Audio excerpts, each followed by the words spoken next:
오늘도 하나님 앞에 나온 우리 모든 성도들에게 말씀을 통하여 하나님께서 위로하시고 힘주시는 은혜가 있기를 주님의 이름으로 축원합니다. 성경에 보면 많은 단어가 등장하지만 그 가운데 서로라는 단어가 한 50번 이상 나오는 것 같습니다. 서로. 우리는 서로 사랑하고 서로를 위해 기도하고 서로를 격려하고 서로 권고하며 서로 무난하고 섬기며 존경하고 서로 짐을 나누어 지고 또한 서로 용서하고 서로에게 복종하며 서로 헌신하는 삶을 살도록 명령을 받았습니다. 예수님께서 제자들의 발을 씻기고 나서 그들에게 새 계명을 주셨습니다. 주님께서 주신 계명이 뭡니까? 서로 사랑하라는 계명이죠. 이 새 계명은 십계명 이외에 또 다른 하나의 계명이 아니고요. 이미 주셨던 옛 계명이 예수 그리스도를 통하여 완전히 실현되었다는 의미에서 새 계명인 것입니다. 교회는 하나님의 가족입니다. 우리가 신앙생활하면서 교회에 함께 출석해서 예배를 드릴 때에 우리 마음속에 꼭 가져야 될 하나의 명심할 내용은 우리는 예수 안에서 한 가족이다. 서로 사랑해야 될 가족 공동체라는 사실을 잊어버리면 안 됩니다. 하나님은 우리가 교회 안에서 하나님께서 주신 은사를 발견하고 은사를 발전시키고 그리고 그 은사를 사용하기를 원하십니다. 그래서 교회는 서로를 향한 성경적 멤버십을 가지고 사역할 때에 하나님의 나라는 확장되고 하나님 나라의 열매가 맺히게 된다는 것입니다. 로마서 12장을 시작하면서 그러므로라는 접속사가 나옵니다. 이 그러므로, 이 말씀은 11장까지의 내용, 다시 말하면 너희가 하나님의 은혜로 구원을 받았으므로, 바로 그 말씀입니다. 우리가 하나님의 은혜로 구원받았기 때문에, 다르게 표현하면 여러분이 예수 그리스도의 십자가와 부활을 믿고 그 믿음으로 말미암아 하나님의 자녀가 된 것, 이것을 우리는 체험해야 됩니다. 이것을 믿어야 돼요. 예수의 십자가 사건과 부활 사건을 믿으시는 여러분이 되시기를 축원합니다. 이 믿음이 내 마음에 딱 기본적으로 깔려 있어야 돼요. 이 신앙 위에 12장에서 말씀하고 있는 자녀답게 살아라, 이 본문이 필요한 것입니다. 다르게 표현하면 예수 그리스도로 말미암아 내가 구원을 받았다는, 내가 하나님의 자녀가 되었다는 이 사실에 대한 믿음이 없으면, 이 믿음이 희박하면 우리는 하나님의 자녀답게 뭐 할 수가 없다는 겁니까? 살 수가 없다는 거예요. 그러므로 하나님의 자녀답게 살기를 원한다면, 그렇게 살고자 하는 자는 예수 그리스도로 말미암아 우리가 그 은혜로 구원받았음을 믿어야 한다, 이 말입니다. 이 믿음이 있는 자가 하나님의 자녀답게 살 수가 있는 겁니다. 그래서 로마서 12장 이후에 보면 이 믿음으로 살아가는 하나님의 자녀가 어떻게 살아야 되는가? 우리가 이 세상을 어떻게 살아갈 때에 하나님의 기쁨이 될 수 있고 하나님 앞에 영광을 돌릴 수 있는가? 거기에 대한 가르침을 말씀하고 있는 겁니다. 그 첫째로 하나님의 자녀는, 성도는 교회 안에서 서로 지체의식을 가져야 한다는 겁니다. 한 방향에서 상대방만 지체의식을 가져서 되는 것이 아니라 서로 간에 서로가 이 지체의식을 가져야 한다는 겁니다. 오늘 본문 말씀을 우리 다시 한번 읽어보도록 하겠습니다. 로마서 12장 화면 주시죠. 로마서 12장 4절 5절 같이 읽겠습니다. 시작. 우리가 한 몸에 많은 지체를 가졌으나 모든 지체가 같은 기능을 가진 것이 아니니 이와 같이 우리 많은 사람이 그리스도 안에서 한 몸이 되어 서로 뭐 하라고요? 지체가 되었다라고 말합니다. 자, 여기 지체라는 말에는 몇 가지 교훈이 있습니다. 지체, 첫째의 의미는 다양성입니다. 다양성.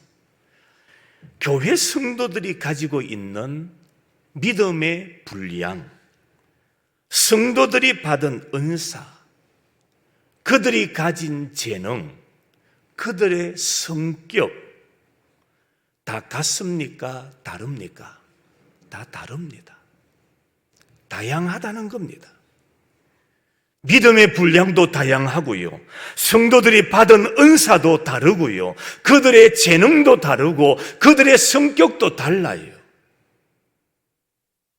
그래서 지체의식을 가진 자들은 성도들을 바라보면서 그들이 가진 재능, 은사, 이 모든 것이 다양하다라는 것을 뭐 해야 되느냐?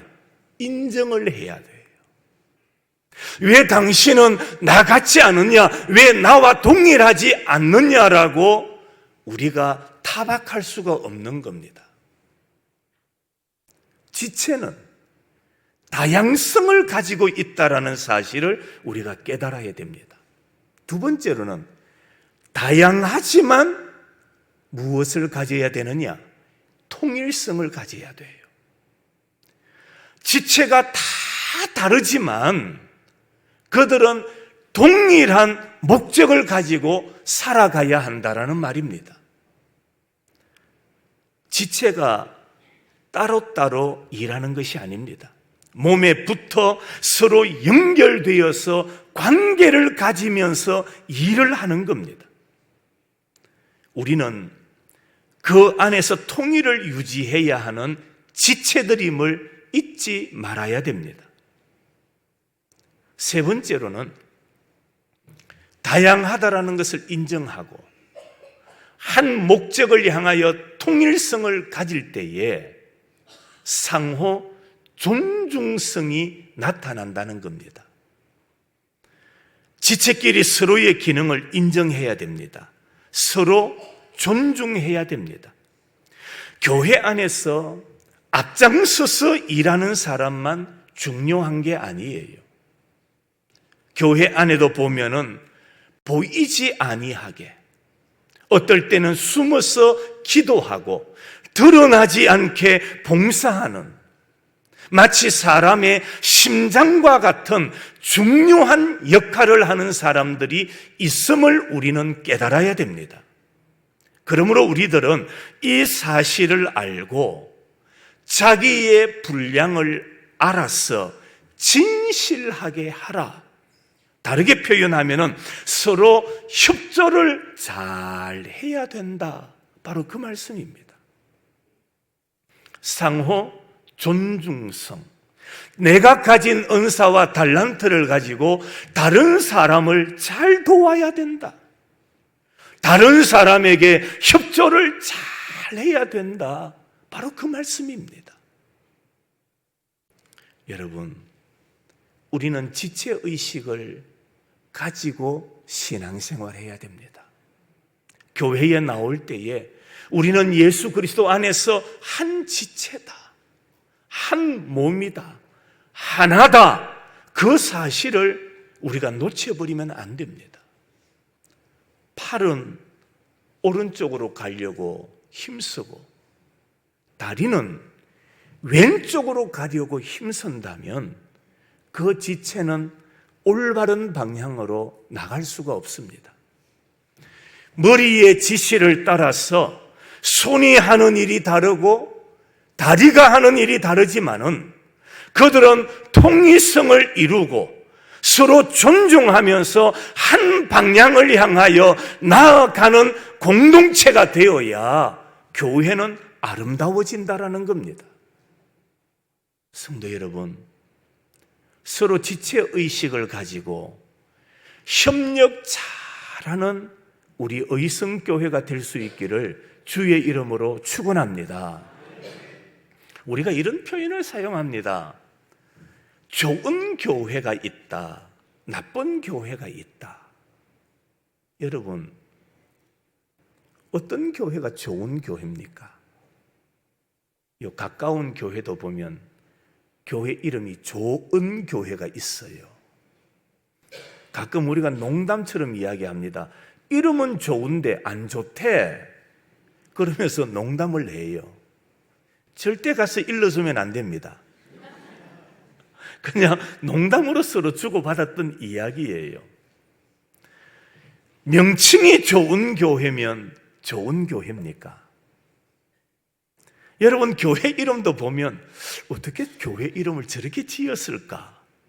그런 교회도 가끔 있어요. 이름을 어떻게 지었느냐에 따라서 좋은 교회와 나쁜 교회가 나뉘어지는 게 아닙니다. 어떤 교회가 좋은 교회입니까? 지체의식을 가지고 상호 협력을 잘 하는 교회는 좋은 교회입니다. 어떤 교회가 나쁜 교회입니까?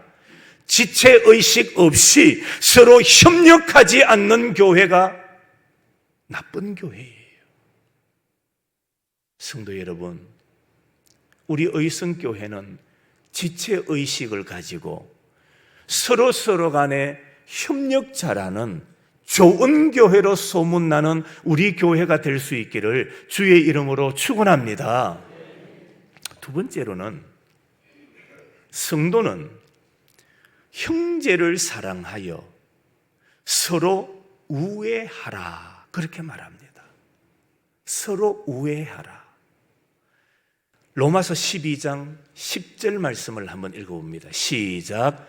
형제를 사랑하여 서로 우애하고 존경하기를 서로 먼저 하며. 여기 우애한다, 이 말씀은 신약 성경에서요, 이 본문, 오늘 본문에서만 나옵니다. 이 성경 구절에만 나오는 거예요. 그리스도인은 공동체 안에서 가족 간에 느끼는 그 사랑을 느낄 수 있어야 한다, 바로 그 말씀입니다. 우애, 서로 마음이 통하도록 하라, 바로 그 말씀입니다. 그런데 여러분, 사람과 사람 사이에 서로 마음이 통하는 방법이 뭘까요? 어떻게 하면 서로 마음이 통합니까? 같이 놀러 가면 마음이 통하나요? 같이 밥 먹으면 마음이 통합니까? 그것 또한 서로 마음을 주고받을 수 있는 좋은 방법들 중에 하나는 맞습니다. 그러나 서로 우애가 있으려면 가장 좋은 성경적인 방법이 있습니다. 그것은 바로 상대방을 인정하는 것입니다. 상대방을 인정해 주는 겁니다. 여러분, 상대방을 인정해 줄 때 서로 뭐가 통합니까? 마음이 통하는 거예요. 서로 인정하지 아니하면 마음이 통할 수가 없다라는 말입니다. 자기 자신만 내세우면 우애가 싹트지 않습니다. 또한 하나님 앞에서 우리가 우애하려면 서로 존경하기를 먼저 해야 됩니다. 존경하기를 먼저 하라. 여러분, 존경하는 마음이 없으면 사랑과 우애는 이미 식은 겁니다. 존경하는 마음이 없다면 이미 그 마음 속에 사랑이 식었고 우애가 식어버렸다라는 겁니다. 존경이라는 말이 뭡니까? 존경이라는 말은 상대방의 장점을 보고 높여주는 거예요. 그게 존경이에요. 그런데 상대방을 바라볼 때에 장점은 보이지 아니하고 단점만 보인다면 이미 사랑과 우애는 없어진 것임을 우리들은 깨달아야 돼요.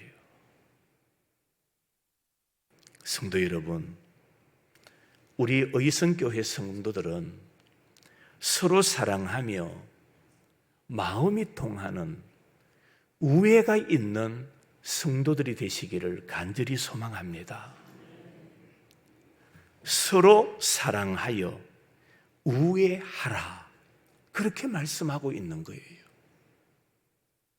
우리 성도들은 상대를 바라볼 때에 상대방을 인정할 줄 알아야 되고 그들을 먼저 존경할 줄 아는 성도들이 되어야 됩니다. 세 번째로는 서로 뜻이 같아야 한다라고 말씀합니다. 뜻이 같아야 돼요. 로마서 15장 5절과 6절 말씀입니다. 다 같이 한번 읽어봅니다. 시작. 이제 인내와 위로의 하나님이 너희로 그리스도 예수를 본받아 서로 뜻이 같게 하여 주사 한 마음과 한 입으로 하나님 곧 우리 주 예수 그리스도의 아버지께 영광을 돌리게 하려 하노라. 자, 여기 보니까 무엇이 같아야 한다고 말합니까? 뜻이 같아야 한다고 말합니다. 여러분, 이 뜻이 같아야 한다, 이 말의 의미가 우리 그리스도인들은 모두가 똑같이 보고 느끼고 보고 행동해야 된다, 그런 의미의 말은 아닙니다. 사람이 보는 게 다를 수가 있어요. 하나를 보고도 느끼는 게 같을 수도 있지만 뭐 할 수도 있습니까? 다를 수도 있는 거예요. 누군가가 붉은 옷을 입고 왔다. 그 붉은 옷을 입은 것을 보고 어떤 이는 뭐 하다라고 말합니까? 이쁘다라고 말합니다. 아름답게 입었네, 잘 어울린다, 그렇게 보는 사람이 있는가 하면 반대로 뭐라고 말합니까? 뭐라고 표현할 수 있어요? 어디 교회에 오면서 붉은 걸 입고 와가? 똑같은 것을 보면서도 내 마음의 생각은 같을 수도 있지만 뭐 할 수도 있다는 겁니까? 다를 수도 있다라는 말입니다. 여기서 뜻이 같아야 한다라는 말은 마음을 항상 똑같이 해야 된다, 그런 의미가 아니에요. 생각은 다를 수 있지만은 동일한 초점을 가지고 우리는 달려가는 자가 되어야 한다라는 말입니다.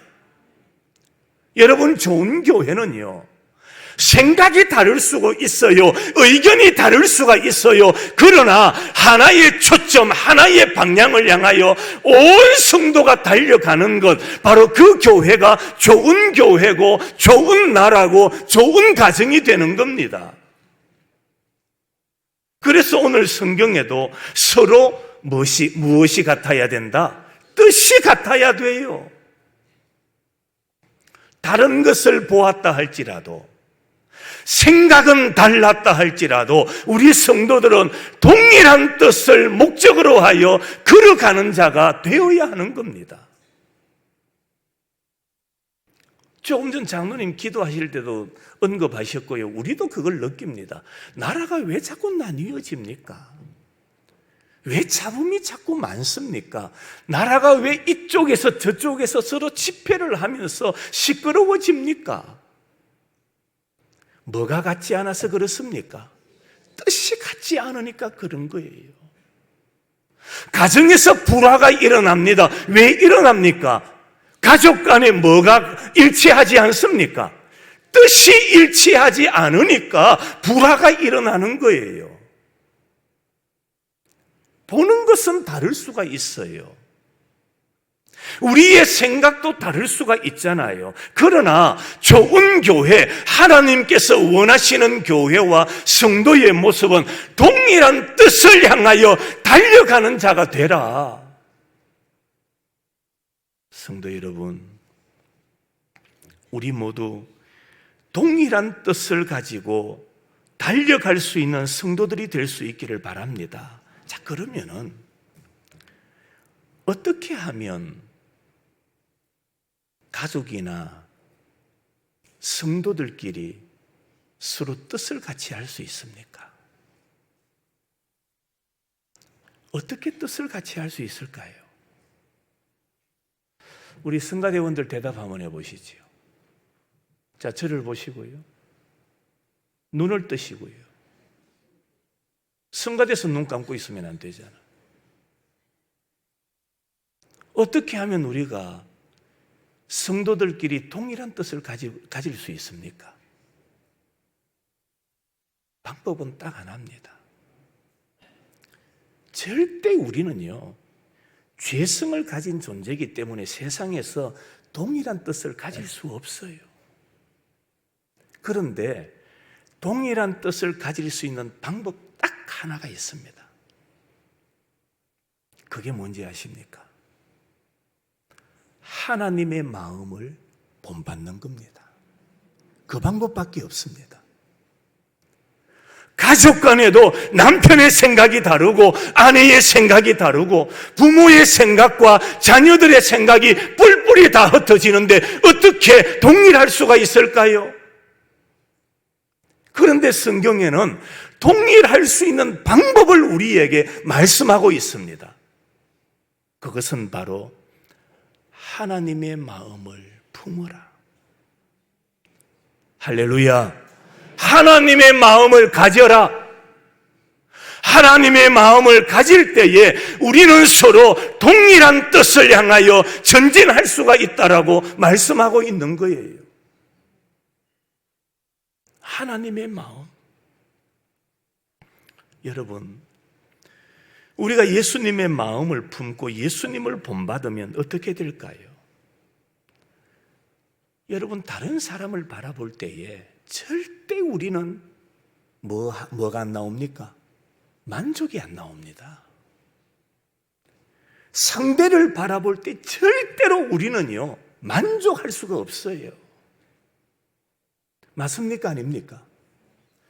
만족할 수 없는 존재임에도 불구하고 자꾸만 우리는 뭘 요구하느냐? 만족하기를 요구하고 있는 거예요. 내가 만족하지 못한데, 내 인생이 만족하지 못한데 어떻게 다른 사람을 통하여 만족하기를 요구할 수 있습니까? 이 장로님하고 박 권사님 같이 앉아 계시는데 오래 사셨죠? 그죠? 만족이 되시나요? 지금쯤 되니까 만족이 되십니까? 안 되실 거예요. 만족이 안 돼요. 성도 여러분, 우리가 예수님의 마음을 품고 예수님을 본받으면 어떻게 되느냐? 다른 사람에 대하여 내가 만족하지 못하는 부분이 있어도 뭐 하게 되느냐? 참고 인내하게 되는 거예요. 그래서 우리에게는 누구의 마음이 필요한 겁니까? 예수의 마음이 필요한 겁니다. 누구를 본받아야 됩니까? 예수를 본받는 자가 되어야 하는 거예요. 절대 우리는 인생을 살아가면서 상대를 통하여 만족을 누릴 수가 없어요. 여러분은 누구를 통하여 만족해 보셨습니까? 순간적으로는 만족이 이루어질지 모르지만은 오랜 시간 안에서 만족할 수가 없습니다. 집사님 맞지요? 그러면 어떻게 살아야 됩니까? 예수님의 마음을 품고 참고 뭐 하는 겁니까? 인내하는 거예요. 참고 인내하며 사는 것. 그래야만 우리가 서로 뜻을 같이 할 수가 있는 겁니다. 참고 인내하지 못하면 절대로 우리는 뜻을 같이 할 수가 없지요. 부부도 마찬가지고요. 농담 삼아 제가 말씀드린 적이 있지요. 자식도 훌륭하게 키울 수 있는 이유가 뭔지 아십니까? 자식이 잘했습니까? 부모가 훌륭했습니까? 아닙니다. 뭐 하며 사는 겁니까? 뭐 하며? 참고 인내하며 사는 겁니다. 그렇지 않습니까? 참고 인내하며 사니까 행복이 있는 거예요. 즐거움이 있는 거예요. 행복하게 사는 비결이 뭡니까? 참고 인내하니까 웃을 일이 다가오는 거예요. 성도 여러분, 서로가 뜻을 같이 하는 우리 의성교회가 될 수 있기를 바랍니다. 네 번째로, 서로 받으라 그렇게 말합니다. 서로 받으라. 로마서 15장 7절 말씀입니다. 시작. 그러므로 그리스도께서 우리를 받아 하나님께 영광을 돌리심과 같이 너희도 뭐하라? 서로 받으라. 그리스도께서 우리를 받으셨던 것처럼. 자, 여러분, 우리는 죄인입니다. 죄인인 우리를 예수 그리스도께서 용납하시고 품어주시고 우리를 받아주셨어요. 여러분 스스로가 여러분 자신을 한번 살펴보십시오. 나는 괜찮은 인물이다. 나는 깨끗하다. 나는 아무런 흠이 없는 자라고 자부할 수 있는 사람이 있습니까? 그런데 그런 나를 예수 그리스도께서 받아주셨어요. 이런 나를 예수께서 받아주셨다면 나를 받아주신 예수 그리스도의 사랑을 우리가 깨닫는다면 우리 또한 받지 못할 사람이 어디에 있겠습니까? 용납하지 못할 사람이 어디에 있겠습니까? 용서해 주지 못할 사람이 어디에 있겠느냐는 것이지요. 주께서 나를 받으신 것처럼 주님이 나를 받아주셨다는 사실을 확신하고 믿는 사람은 서로 뭐하라? 받으라. 서로 받아주는 삶. 내가 남에게 용서를 베풀지 못하는 이유가 어디에 있을까요? 저나 여러분들이나 용서하지 못하는 이유가 어디에 있을까요? 그것은 그리스도께서 나를 용서한 그 용서의 깊이를 내가 깨닫지 못하고 있기 때문에 그런 겁니다. 주께서 나를 용서하신 용서의 그 높이, 주님의 용서의 넓이, 그 용서의 깊이를 내가 깨닫지 못하고 있으니까 오늘 내가 다른 사람을 뭐 하지 못하고 있습니까? 용서하지 못하고 있는 겁니다. 성도 여러분, 우리 모두 하나님의 자녀답게 서로 용서하고 영접하고 서로 환영하는 삶을 살아가는 성도들이 되시기를 주님의 이름으로 축원합니다. 마지막으로 하나만 더 말씀드립니다. 5번째로 서로 구원하라 그렇게 말합니다. 서로 구원하라. 로마서 15장 14절입니다. 시작.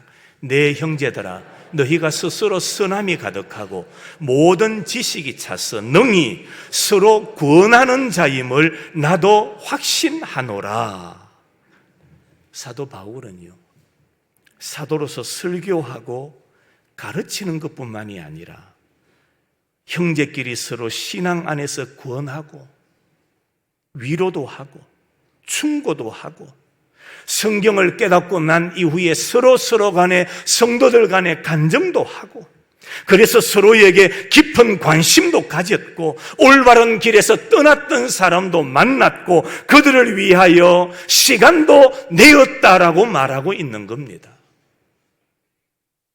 여러분, 오늘 이 시대 우리에게 필요한 것이 바로 이겁니다. 성도들끼리 말씀을 주고받고 말씀의 교통이 있는, 말씀을 서로 주고받는 이런 교회 공동체가 되어야 됩니다. 현대는 서로에 대한 우리의 헌신이 필요한 때입니다. 서로를 돌아보십시다. 이웃을 돌아보십시다. 그래서 하나님의 나라가 확장되는데 충성스럽게 쓰임받는 우리 교회가 될 수 있기를 바랍니다. 인간은 혼자서는 살 수가 없습니다. 함께 살아야 됩니다. 교회는 함께하는 공동체입니다. 주님 안에서 서로가 한 지체의식을 가져야 됩니다. 하나님의 가족으로 서로 사랑하고 우애가 있어야 됩니다. 성도는 같은 뜻을 품고 주님을 섬겨야 됩니다.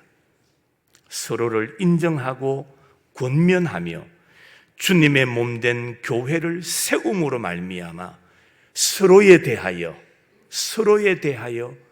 헌신이 있는 우리 교회가 될 수 있기를 바랍니다.